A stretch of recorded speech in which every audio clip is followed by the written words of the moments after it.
Hi, and welcome to Sacred Spaces. My name's Michaela Drieberg, and today we've been joined by Lee Mackay, who's here from the Heritage Council of Victoria. Welcome, Lee. Thank you, Michaela. So tell us, where are we? We're at the ceremonial opening of the City of Melbourne. This intersection of Flinders Street and Swanston Street really is the home of really significant civic buildings of our city that really make a statement. You've arrived in a big, bustling, prosperous place. So Flinders Street Station, St Paul's Cathedral behind us, and we're standing at Federation Square. But we're here to talk about St Paul's Cathedral, and it's not only that significant building as that you know that you're in the heart of Melbourne, but it's something that's been dear to your heart and something you've been involved in for about a decade now. Is that correct? That's right. So I'm a canon of the cathedral, which is, I'm a member of the chapter which runs the cathedral. So we're responsible for looking after this wonderful iconic asset of the church and the community, and it's a great privilege. And this building, not many people will really know this, but it's a second iteration of the original cathedral, which first came to be it probably sneaks into the early 1800s, in about the 1830s, and then was rebuilt again in the mid 1800s. So were there changes, and why were there two different builds? Well, I think you've got to understand that Melbourne became very prosperous very quickly through the gold rush. And so the aspirations of this city just grew. The small first cathedral was just seen to be not enough to really celebrate how significant Melbourne was. And so there were aspirations to build a new cathedral, and they went to England to get a very powerful, wonderful English architect to design it for them. And he came up with this grand building, and the only way it would fit on the site was they demolished the first one and they realigned it to fit on this axis along Swanston Street. And that meant that we had to give up the traditional design of the east-west alignment, where behind the altar is normally the east, and the sun rises as you sit there in church to see the sun rising. This is the other way around to fit it all in. So it's an unusual design in that respect. But light is something that shifts throughout the day, and certainly something that is enhanced throughout the building, and we'll see some of the details of it later.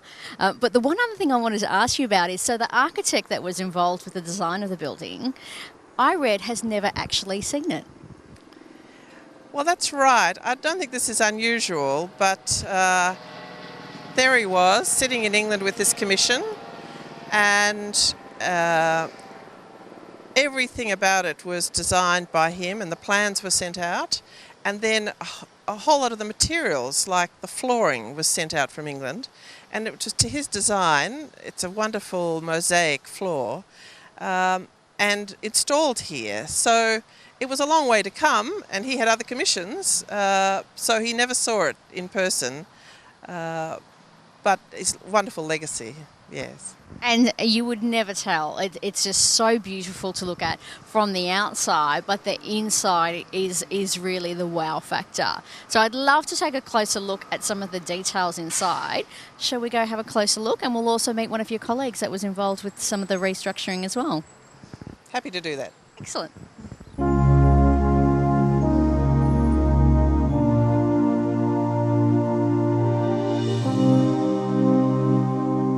We're inside the cathedral now, and we've been joined by Arthur Andronis from Andronis Conservation Architecture. Welcome. Thank you. Welcome to St Paul's.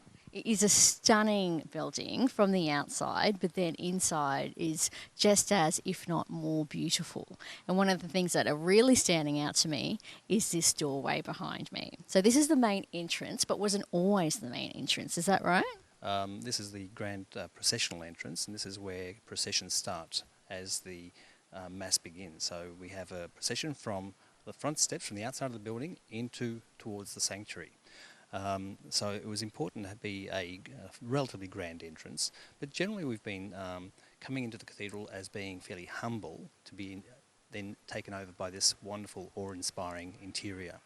So the process to get the balance right was commissioning of 3 different artists who presented designs to us, and the winning artists were Janusz and Magda Kuzbicki. I'm glad I didn't have to say that. It's quite tricky at times. Polish, what do you expect? The wonderful thing about it was not only the symbolism behind the artwork, but also the nature of the glass. They used a dalle de verre method, which is a cast glass, very thick, which can be chunked out, basically bashed out to create various textures, and so you don't get a flat colour, and you don't have to treat or paint the glass. So it needs to be quite robust. And the idea was to put it into this wonderful, solid steel frame to represent the solidity of the interior of the building, because, you know, as you can see, everything else around us is in more or less stonework, and anything that's lightweight, the timber work, sort of doesn't work as well. So having this wonderful solidity with the steel actually does make sense. The other important thing that was necessary was to get a balance between the colour and intensity of light coming through compared to the original glass which sits above it. So there's a softness of the designs in the original glass in the Great West Window, which is above us, and standing from the chancel end, looking back, you don't get a jarring of light coming through. And one of the reasons that there was so much work and effort put into this doorway was that for a long time it wasn't used like it is today, because it did face onto what was the space where Fed Square is now, and there was dust and noise that came in. And then it was, well, if we're going to have Fed Square there, we need to make this a grander entrance. Yeah. That's correct. The idea behind the linking or the opening up of this door as being the main door was to create a connection to St Paul's Square on the other side of the street, and there was at one stage a talk about connecting the two with a pedestrian area between them, but I don't believe that's going to happen. But then allowing us to then reach out to the street is actually quite an important thing, and it's remarkable how much use it gets. People coming in, sitting there, observing the city, and then making their way into the cathedral as well. It's fantastic. Because the doors are stunning from the outside. They wow you from the outside, and then you come in and it's this light that you keep referring to that really showcases all the work that was put into this doorway behind us. It's just stunning. It was also important to not take away from this idea of entry and then being struck by the interior and the awesome experience. It's meant to be uplifting, and it certainly is. So you're not only coming through an ornamental door, a processional door, we're coming through the side doors predominantly, but coming through the doors and then being struck by this interior. And there are more features throughout here that you're going to talk us through a little bit, and there's a common theme of light throughout. There is.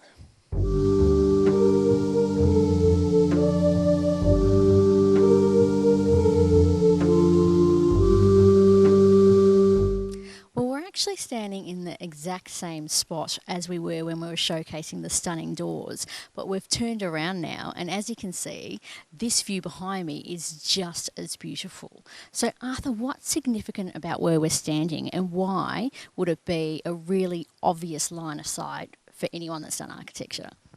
Well, it's an interesting interior in the sense that William Butterfield, the architect who designed this place, always intended to have this really interesting stratification, basically layering of stone on stone, but using different coloured stone. So the bands appear to be focusing on the altar, being the most important part of the cathedral.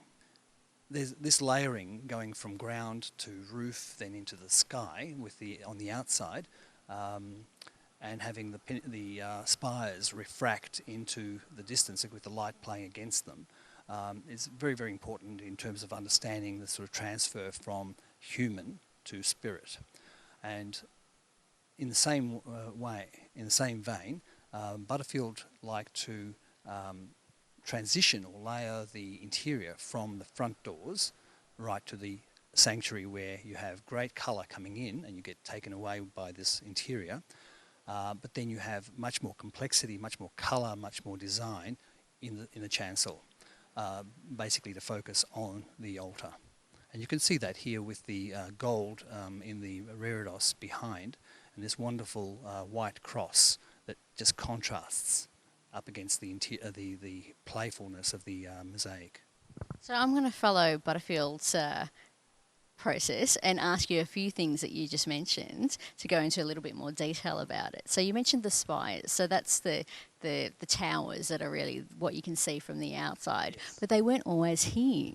Well, no, they weren't always here. The ones that we have now are not the original design. The original designs by Butterfield were saddleback gables, and the main spire was also a much lighter, smaller spire. You can't really call it a spire; it was really a hat, if you like, sitting on top. However, the cathedral more or less looked like a bus shelter, I call it, for a number of years, from the 1880s through to the 1920s, when a national competition was called, and the design for a Gothic-looking series of spires was won by John Barr, a Sydney architect. Now, the interesting thing about that is that John Barr chose to use Sydney yellow block sandstone for the construction of the spires, and they always end up looking orange. So if you look at the exterior from, say, St Kilda Road, you have this interplay of orange up against the sky. If you can imagine that being a blue sky, that's fantastic. But it sits really awkwardly, I think, on the subtle pastely tones of the greens and creams that we have of the Barrable sandstone and the Warm Ponds limestone. Now, the interesting thing there is that we have a sandstone inside which is not Barrable sandstone. So you're starting to talk about what else I wanted to ask you about, and that's the stone. So that's perfect. So keep going.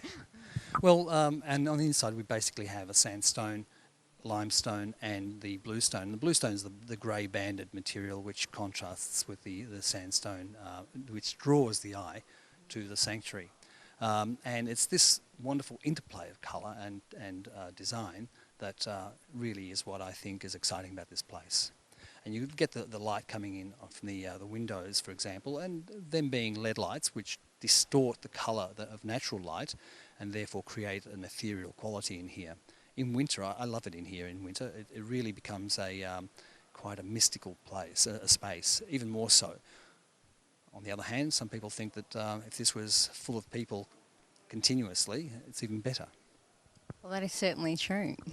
Something else that really stands out as a key feature within here is the flooring and the tiling, and that was quite significant in itself, wasn't it?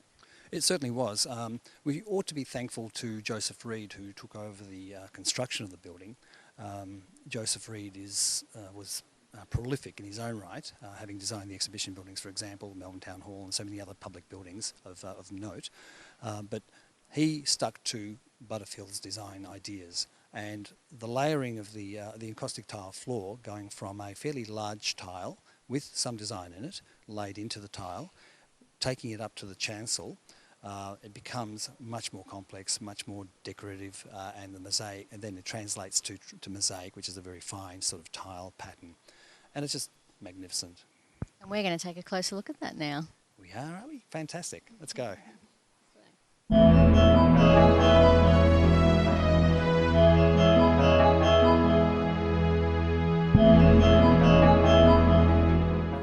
Well, we've moved further into the cathedral now, and we're in the chancellor, or chancellor, depending on how you want to pronounce it. And there are even more beautiful, stunning features in here to talk about. So, Arthur, can you talk us through the significance of what's behind us? Well, the architecture, the interior architecture, all is culminating here. This is the high altar, and at the back of the altar we have the reredos, which is basically rich mosaic. It's Venetian mosaic, depicting various, the key concepts of Christianity, the crucifixion and the Eucharistic meal. And if you focus in on that, again, the light and the colour, and if you can imagine this being under candlelight with the interplay of candlelight, which is how it's meant to be seen, but also through daylight with the changing light coming through the windows, and that, the evoking of movement, so important as part of the sort of conclusion and the focus of the space. It's just stunning, and it's just one of many features here. Because Lee, I know you wanted to talk about a couple as well. This to me really highlights the use of, we're not just in a building; it's a cathedral, and it's a sacred space for many people. And so you wanted to really highlight the use of within the cathedral as well, but memorials.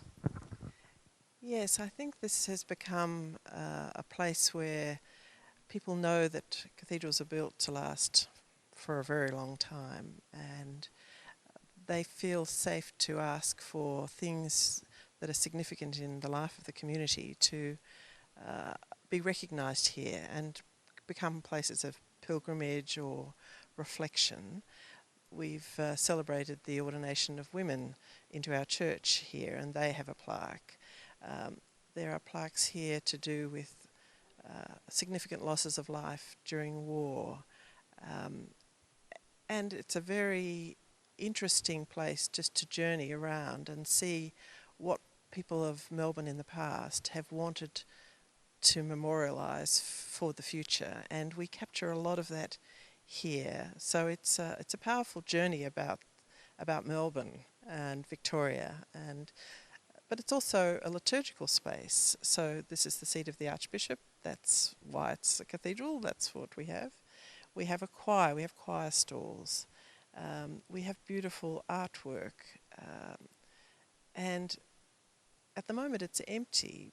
But of course, in its highest purpose, it's when the community gathers for worship, or a funeral, or an ordination to the priesthood, or the very powerful ways of coming together in this spectacular liturgical setting. And something else that certainly adds to that is the organ. And is it in use? Do you actually get music from there? Absolutely.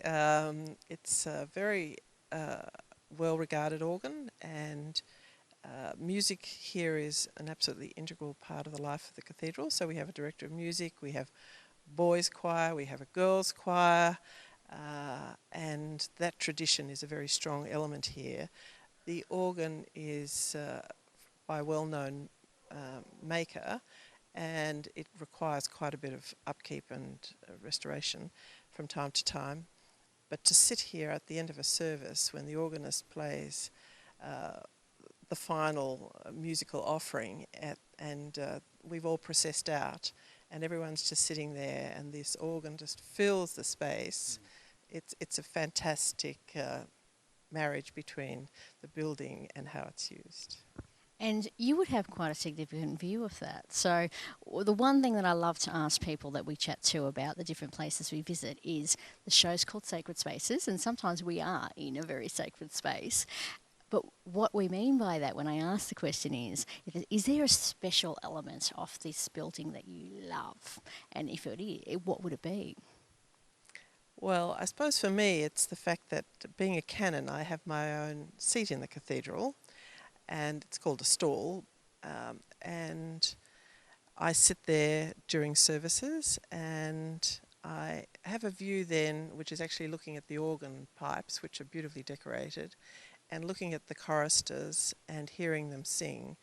And so I just have this unique perspective that comes from having the office that I hold. And that's your stall for a very particular amount of time. Yes, generally canons are elected to these positions until they're 70, so I've been in it for 10 years and I have a few years to go. Lovely. Your own special spot. And now, Arthur, you have your own sacred space you were telling me about. Where's that? I love to go up to the balcony above the crossing and just ponder the stillness of the interior, particularly when there's no one here. The stillness of the interior just overwhelms. It really just calms and takes me away. It really does. So up in the balcony. That's generally restricted areas. Not too many people can get up the ladders. And I'm struggling now to get up there as well. But it is just remarkable up there. And worth the effort. Well, thank you so much for taking the time to show us through St. Paul's Cathedral today. Not only in terms of just the beautiful surroundings both inside and outside, but the significance of its use as well, I think, has been really important to learn about too. So thank you very much, and hopefully we'll see you around soon. Thanks, Michaela. My name's Michaela Drieberg. You've been watching Sacred Spaces, and we'll see you next time.